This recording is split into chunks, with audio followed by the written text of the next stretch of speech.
அந்த உரிமைத்தொகை வழங்குறது கூட இப்ப பெண்களுக்கு தானே கொடுத்திருக்காங்க, ஆண்களுக்கு தரவில்லையே என்ற ஏக்கமும் கூட இருக்கும். அந்த ஏக்கத்தையும் எதிர்காலத்தில் தீர்த்து வைப்பதற்கான சூழ்நிலைகள் வரும்.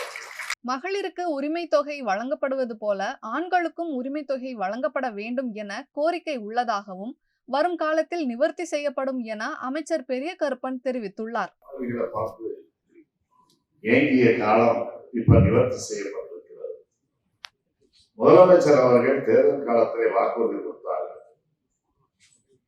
குடும்ப தலைவிகளுக்கு 1000 ரூபாய் உரிமை தொகை வழங்கப்படும்.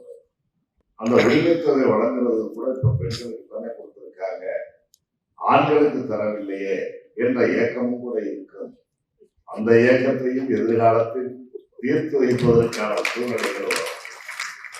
அதை போல பேருந்துகளில் கட்டணங்களை பார்த்து ஏங்கிய காலம் இப்ப நிவர்த்தி செய்யப்பட்டிருக்கிறது.